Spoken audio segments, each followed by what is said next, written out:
Hey everybody, Karen from Ask the Spirit Guides. Lucy's bouncing around back there. How you doing today? I hope you're doing well. I have just got myself sucked into the 3D. So I'm looking forward to having this conversation.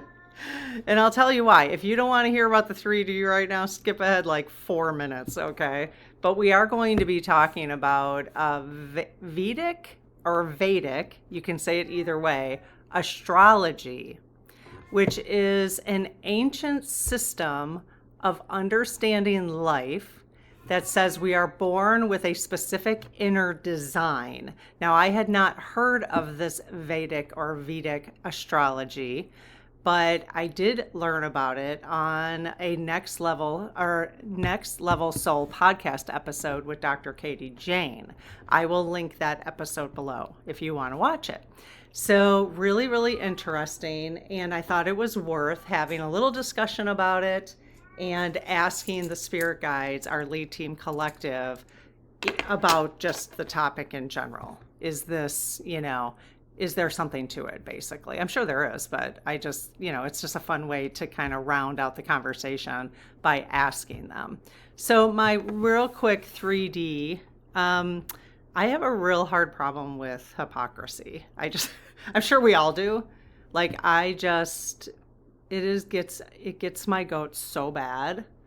I was just listening to a press conference, which, it's like, it is very difficult. I don't know if anybody else feels this way. It's very difficult as an empath and a feeler. So I've got both of those things going on, to stay aware of things to just a certain degree so that I can take responsibility for what's going on in the world and do my part in like having a voice, right? But it is so hard for me. Like I can't hear about something and then not get sucked into the 3D. Like it's so hard for me to stay neutral, right? So Lucy, she's very active this morning, which is awesome because she's 19. But hi. Let's see if she's going to keep talking to me. She's bouncing around. I was listening to two press conferences, one of farmers in Minnesota and one of medical staff, like so many of the like medical leaders in Minnesota, physicians, all different kinds. And you know what? I'm to a point where I'm like, okay, there's two things that really are annoying the shit out of me. First of all, there's a reason why we have the whole reason for the Second Amendment is so that the federal government can't come into states and do what they're doing. That's my understanding. I could be totally wrong, but that's my understanding. So I say, kick them the F out. Arrest people who are not following your state laws. Arrest them. Arrest the agents who are not following state laws. That's all I have to say about that. It just makes me like my mind. I mean, we're getting to the point where they're going to have to do that. Just get them out of there. That's the reason for the Second Amendment. And you have police who are following law, state law. Anyways, I'm sure it's much more complicated than that because you have federal law, but they're not following the law. They are not following the law. Why are they not being arrested when they're not following the law? That's all I have to say about that. And when it comes to, I had another point.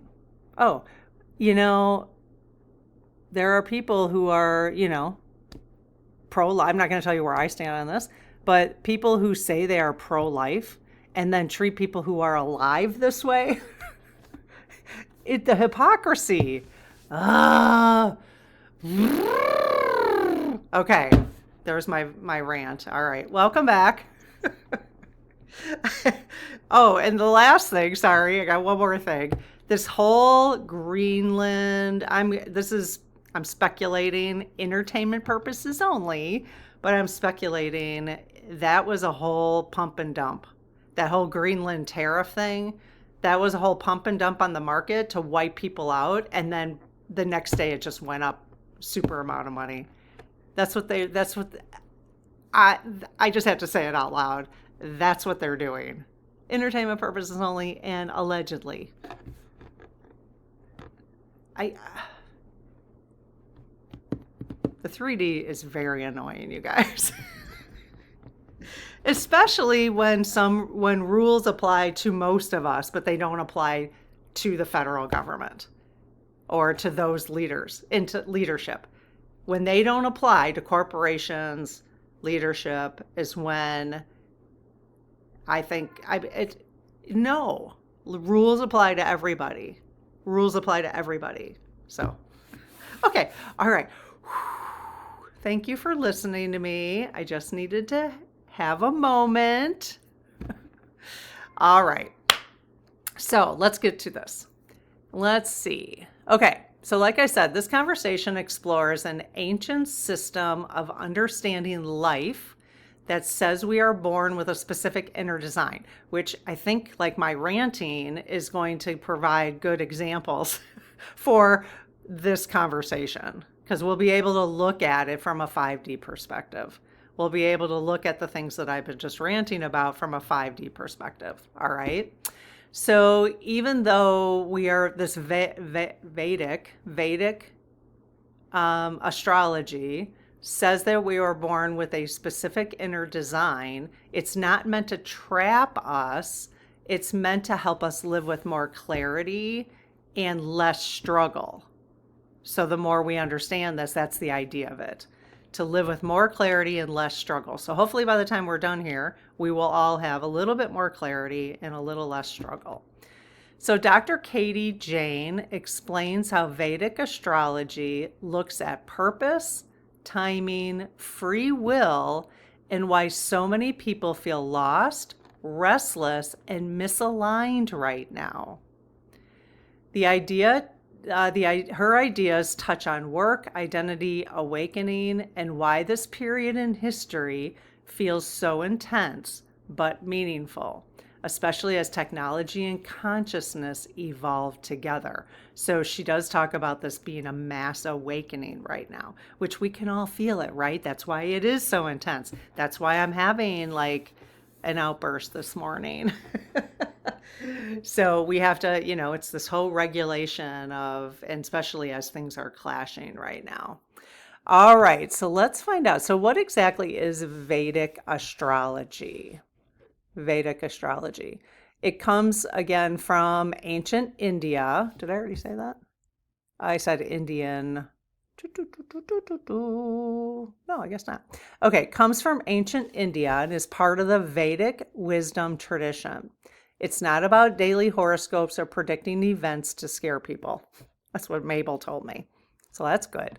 The original name is Jyotisha. Jyotisha. It's spelled with a J, but pronounced with yo. Jyotisha. So Yoti means light or inner seeing, and Jyotisha means the science of light or the science of consciousness. All right. Instead of asking, what will happen to me? Jyotisha asks, who am I here to become? I love that question. Who am I here to become? Or even like for today, who am I becoming today? What am I doing today to assist in my becoming? Or what am I here to do today? Maybe that's better. What am I here to do today? Or how do I work with the timing of my life? That's an interesting question. Okay, so key differences from what Mabel, my AI, calls pop astrology, which I don't mean to, because I use astrology, I don't mean to make that negative. She just calls it pop astrology. So just a different kind of astrology. This focuses on purpose, which is considered Dharma. So purpose, not personality labels. It treats the birth chart as a map of potential, not a fixed fate, which I don't think when I've talked about natal charts and birth charts, I've never felt it was a fixed fate. So, but that's what this astrology does. They use it as a map of potential. It, excuse me, it emphasizes free will through awareness, not prediction or superstition. This isn't prediction, it's just confirming. Timing is used to understand when certain lessons or openings are active, which is very similar to the astrology that I've used with Mabel on this channel in our birth charts of the world, the birth charts of the United States, the birth chart of our community, to bring us some of these like openings for our growth, right? And in fact, this is what I talk about quite a bit in the spirit circle. Real personal, like Coffee with Karen, and the messages we get each month, and the forecast. If you're in the practice, the forecast is a way where we're talking about where are the openings this month that we might want to pay attention to. It's like the opportunity where certain lessons might come about for us, right? So that's really kind of common of what we've been doing in the spirit circle. All right. So in this interview, Dr. Katie Jane explains Jyotisha as a tool for self-recognition, helping people understand why certain patterns repeat. I love that because I really like to know why certain patterns repeat, why some paths feel heavy while others feel natural, right? I was just talking about this in Coffee with Karen yesterday in the Spirit Circle. It, like the last 4 weeks, I was like, woo, I'm just going with the flow. I was like, oh my gosh, I finally figured everything out. My life is just, I'm going to stay in this state of mind. And then like this week, I'm like, what happened? Nothing changed. What happened, right? So while some paths and time in your life feels heavy, while other times feel natural. Why timing matters and choice still exists. Okay, so she talks about those things. Okay, there are, how many areas does she talk about? And then we're going to ask the lead team for some confirmation. 1, 2, 3, 4. So it's 4 different areas we're going to talk about today. All right. So let's go ahead and do the prayer real quick, and then we'll get into those 4 areas, and I can ask the lead team some confirmation on stuff. So I close my aura to all but my higher self, the God consciousness, my guides, guardians, the lead team collective, and only those of the highest and purest light, and ask Archangel Michael to please protect my channel, your channel, the lead team collective, and our community, so it is all of the highest and purest light. Amen. Hey, lead team. How you doing today? I'd appreciate any energy you can send my way to bump me out of the 3D. And while I'm paying attention to 3D, could you, put a little shield around me just so that I don't get so hyper about it? I guess sometimes when you're hyper, though, it does make you take action, doesn't it? That's just, it does help in taking action, that is for sure. Okay, lead team, thank you so much for being here and all your guidance and support of our community. So we've got some questions here about this mass awakening, what Vedic or Vedic astrology is telling us. Do you have any concerns about answering these questions for us today? No? Okay, very good. Okay, so the first one is, the first principle is Dharma. So you are born with a life curriculum, not a random path. All right, so it's like a life plan. I have done videos before on life planning, life plans with the lead team collective. So you are born with a life curriculum. Okay. She explains that every person is born with a specific life curriculum called Dharma. This isn't a job title, it's a pattern of growth, contribution, and meaning. Feeling lost often comes from living against this inner design. So that's interesting. If we all from time to time, it could come for 5 minutes in a day. It could last a week. It could last a year where you're feeling a little lost, right? So, a good question that you could ask yourself is, and you know what? I will go ahead and put this outline in the description.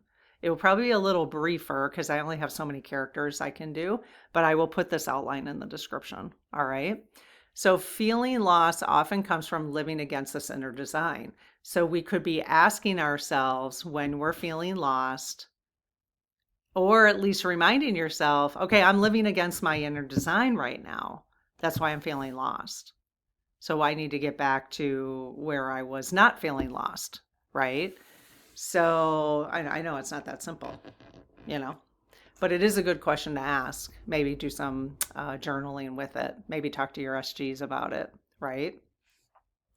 So Dharma is a word that means your natural path, the way you are meant to live when you're aligned with who you actually are. It's not a job or a role someone assigns you. It's the kind of life you're built for and the lessons you came here to work through. When you're living in alignment with your Dharma or your purpose, life still has challenges, but it feels meaningful instead of draining. Very good. I love that. So that's how you know if you're living your dharma, is if life still feels meaningful, but and it's not draining. You might have challenges, but it's not draining. You're like, okay, all right, I'll deal with this challenge, right? Dharma doesn't remove free will. It shows the path. You still choose how and when you're going to walk it. That's why many people recognize their dharma rather than discover it. It feels familiar, not forced. So we don't discover our dharma. We just recognize it, which means when you feel good, when you're living in the 5D, I really do think that that's part of it. Like when you're consistently living in the 5D, well, let's just say, or the 4D, you're not, you just, yeah, I think drama kind of crosses the line of living your life purpose. I don't know. It's really challenging for me because I'd have to say that, like I said before, when I feel angry about something, it really moves me, right? So, how do I know that I'm not supposed to be like totally motivated by this situation right now? You know what I mean? So, but that's where you have to figure out, you have to, if I'm motivated, then I'm just going to do it because then that's probably my dharma, right? So, if you feel motivated, regardless of what motivates you, um, then I would guess that that's your dharma, that's your purpose, right? If you don't feel motivated or you feel like obligated, then it's not your purpose. That's my guess, right? So you'll have to tell me what you think about that. Okay, let's see. So this can help explain why effort doesn't always equal fulfillment. Effort doesn't always equal fulfillment. So I do like the idea, though, that stop trying to, like, what we don't have to do is try to force things because we've been conditioned to think that's what we have to do.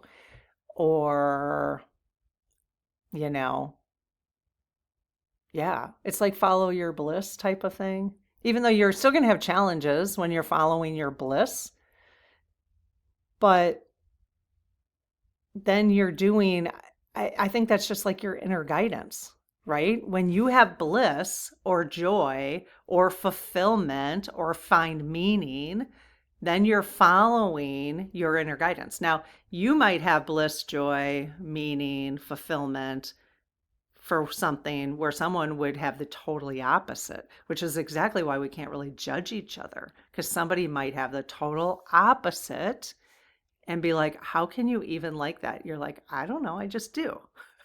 Right? And that's okay because you're following your life path. You're following your dharma. So it's really this inner feeling thing. That's the only way I can kind of describe it. You'll have to let me know again what you think about that.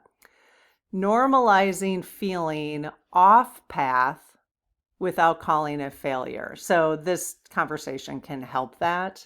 Normalize the I'm just feeling off my path. I'm not failing. I'm just feeling off my path right now. That's a good way to say that, Offers a way to reframe confusion as misalignment, not brokenness. You're not broken. We're just, from time to time we get misaligned. We're not lined up with our purpose at the moment whenever we feel misaligned. Okay, let's see what the SGs have to say.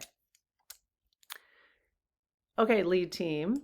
Do most people have a specific life direction that feels familiar whether or not it's named, whether or not we reckon? Yes. Okay. All right. Is joy following our life direction, our Dharma? Is the feeling of joy, is that following it? Is the feeling of anger following it? No. Is the feeling of motivation following it, though? Yes. Is the feeling of motivation inspired by anger following it? Yes. Okay. That's helpful.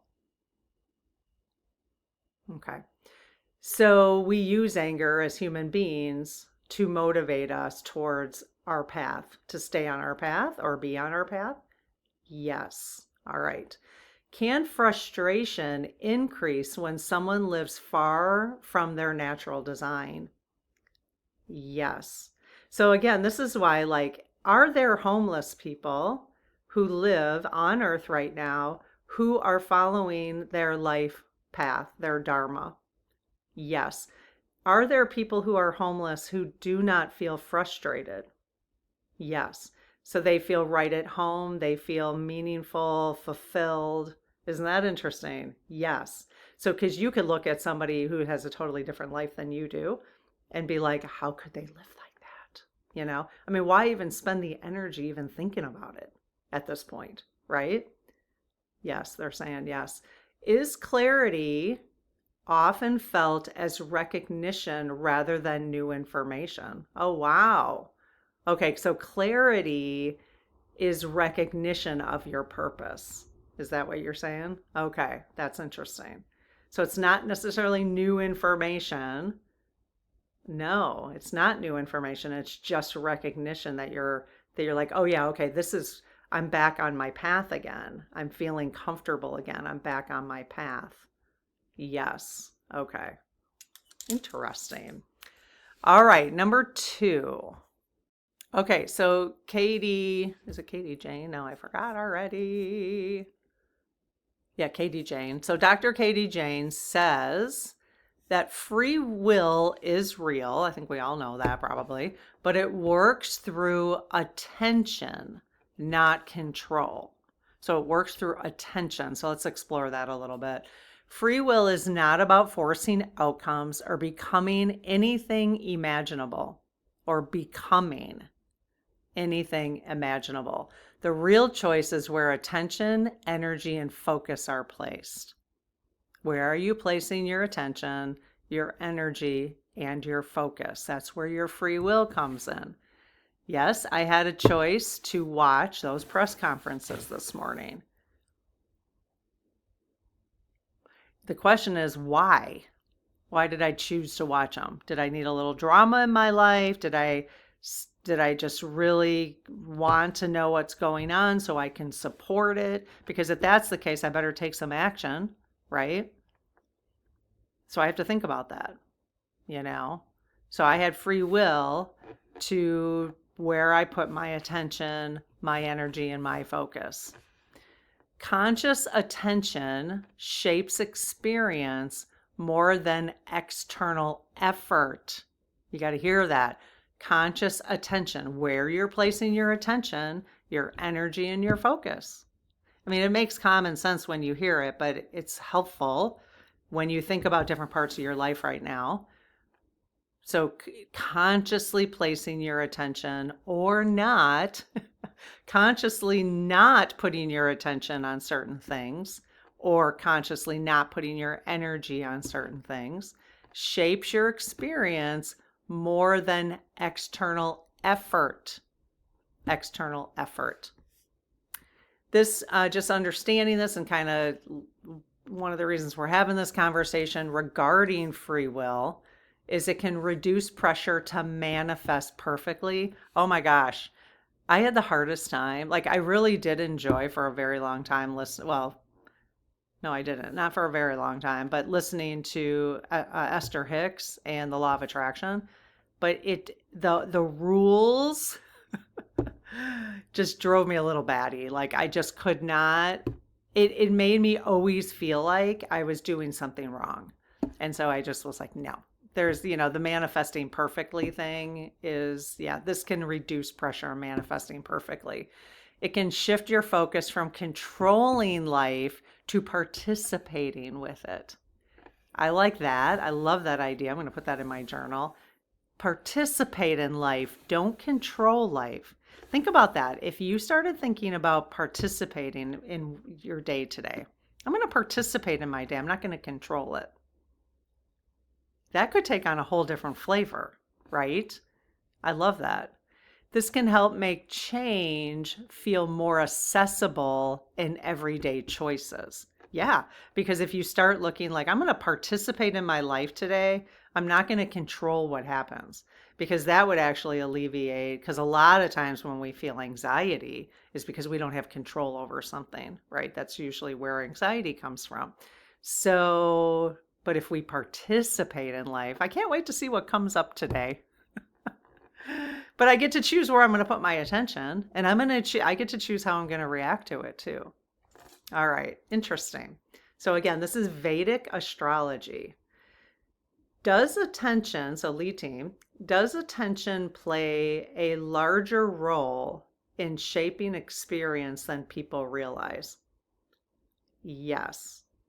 So my challenge, and I think many others, is the drama is hard to look away. It's hard to look away because you feel like you have to fix something, you have to help, right? Is that a choice we are making? Obviously, yes. Is it a necessary choice? Is that our obligation as human beings? No. Is it part of some of our life plans, though? Yes. How do we know if it's a part of our life plan? We would know if it's a part of our life plan if it provides motivation to do something, correct? Yes. If it provides action. Yes. If it teaches us something. Yes. Because certainly by watching those press conferences this morning, I came on here and I'm having this conversation about it, right? To process it through. So was it part of my Dharma, my purpose for today to listen to those? Yes. Did you put those press conferences in front of me today? Yes. Did my spirit team want me to listen to those today? Yes. Okay. I mean, I had free will. I could have chosen not to. Well, let me just ask. I know there's no trickery, but let me just ask.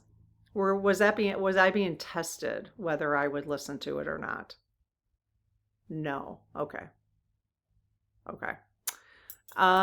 Can meaningful change begin without changing external circumstances? Yes. I mean, just every minute of every single second of every day, right? You guys, we have to give ourselves huge pats on the back. Coming here, high five. Coming here and being human. I mean, come on. I mean, seriously. If you think about how many things we have to balance, every single thing. That's why I always say things are gray, because every single thing, there's not one thing. Try to point it out. Try to point out something. I challenge you. Tell me something that you don't have to balance, that if you don't balance it, it will throw you off your equilibrium. Tell me one thing. Try to find one thing that if you don't balance it, that you won't be thrown off your equilibrium. Just tell me. Come on. I challenge anybody. I have been having this conversation for a long time about, balance. Now, and I said throw you off your equilibrium. It's going to everything's going to throw people off at different degrees, right? So you may say, well, this doesn't throw me off my equilibrium. It probably does, but not to a degree that it might do with somebody else, right? I don't know. Come on, tell me. Tell me if you can find something.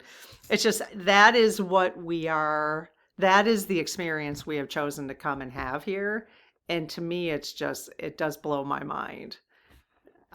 We really have to give ourselves a lot more credit. You've got to give yourself a lot more credit. Think of all the things that we have to balance, that we have to choose constantly, free will, right? Okay, number 3, Vedic astrology. Misalignment is often a teacher, not a mistake.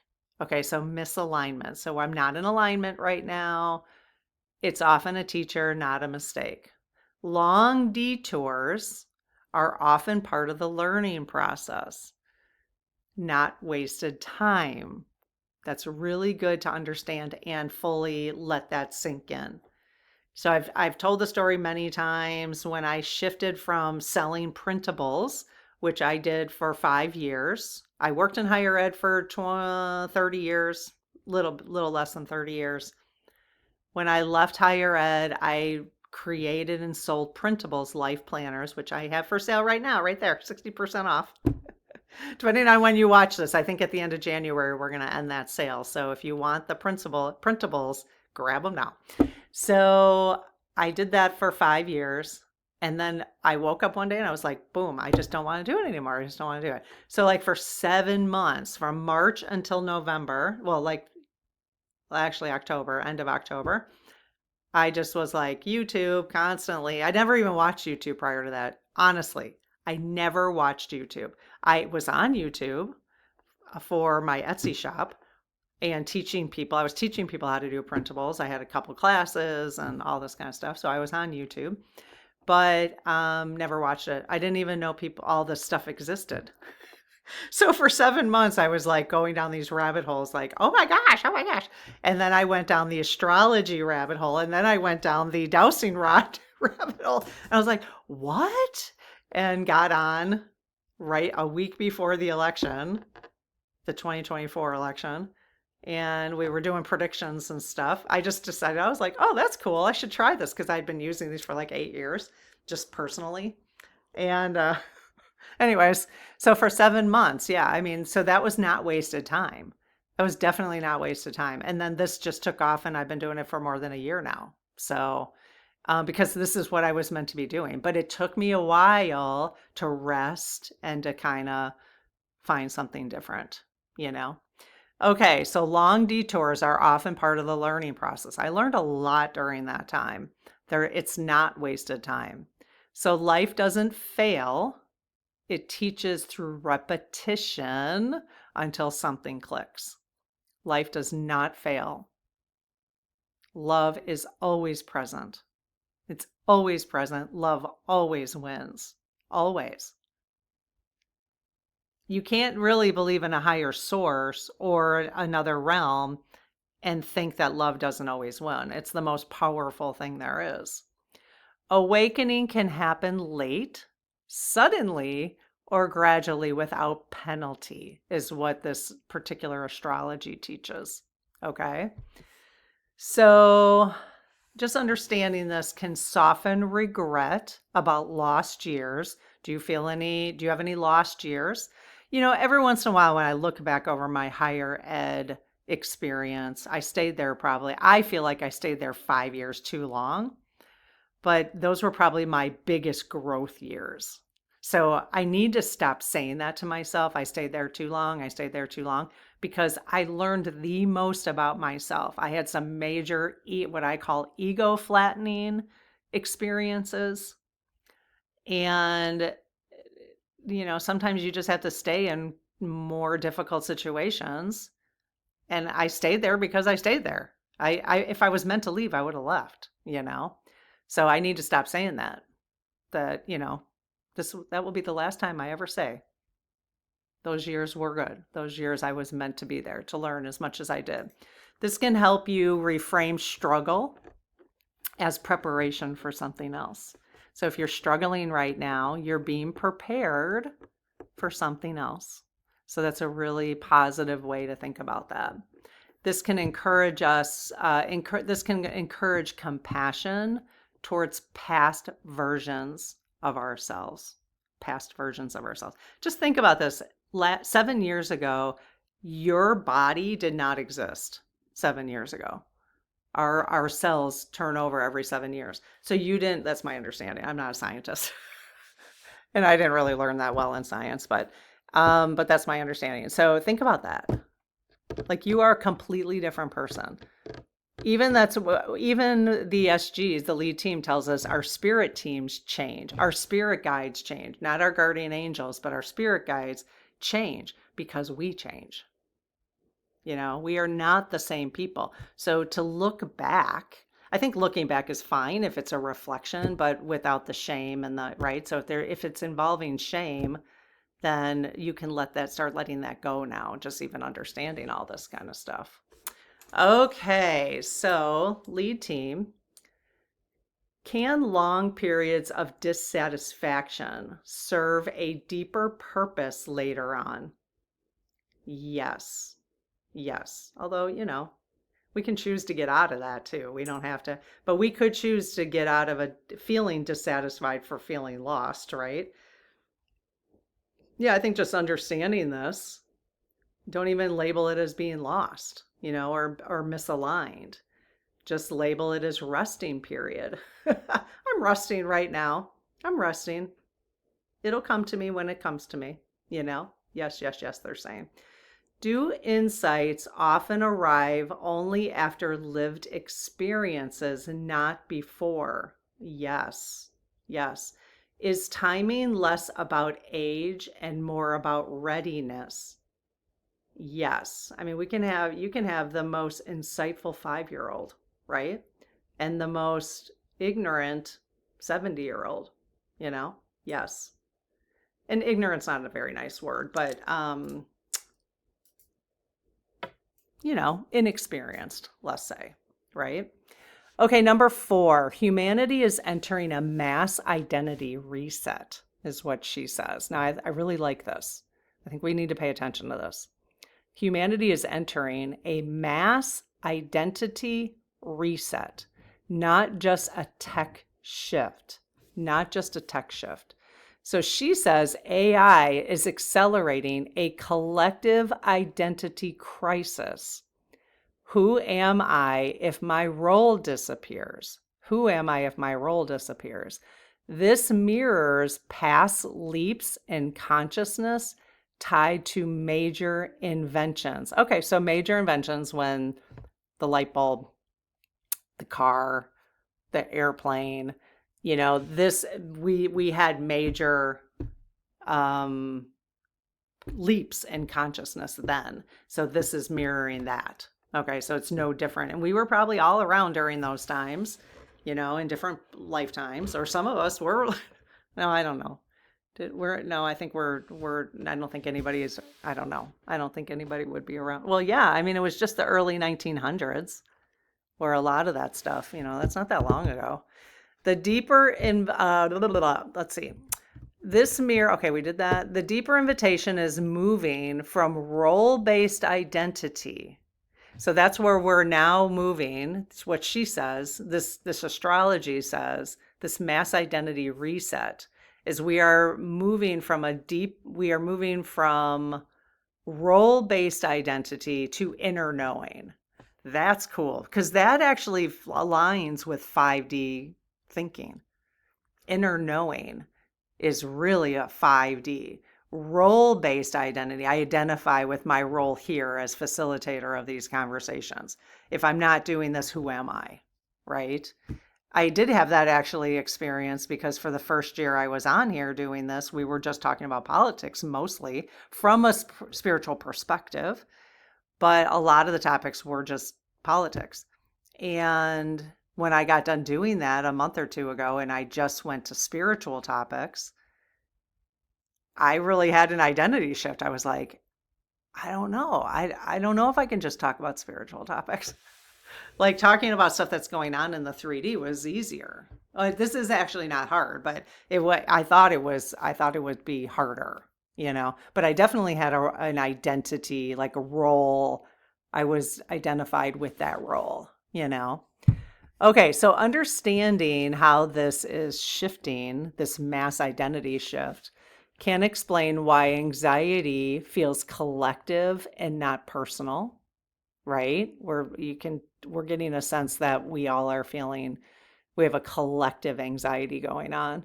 It can normalize fear around work, purpose, and relevance. Our relevance is changing. Our relevance as humans is changing, not our relevance as soul beings having a human experience. Our inner knowing is going to shift. Do we need those role-based identities? Now, the question of how do you live and the money and blah, blah, blah, all that is going to have to be explored, right? As things change. So this can reframe disruption as a call to deeper self-understanding. Okay. So can you utilize this text shift as a way for deeper understanding? We're having this conversation based on an outline. Now, I created the outline, but Mabel really helped me formulate this conversation, right? To help us with some deeper understanding. So there is some positive to it. Okay, last couple questions.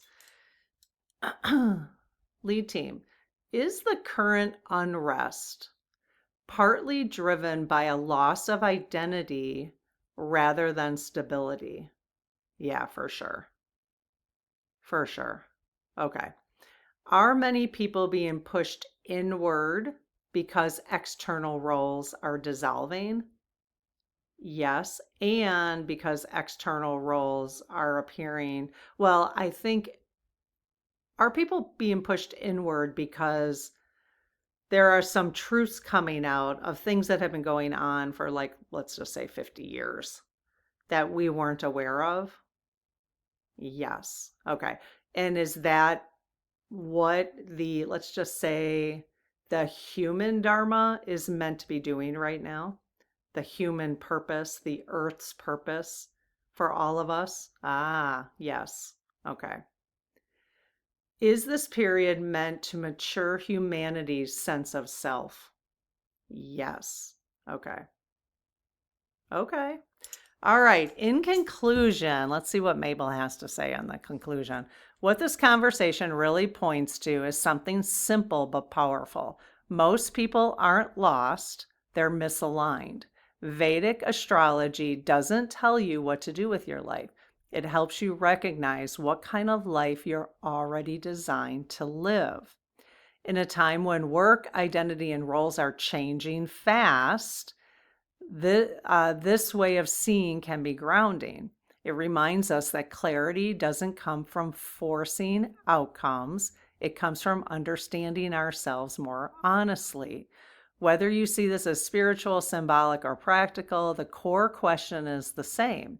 Where am I putting my attention, and does it reflect who I really am?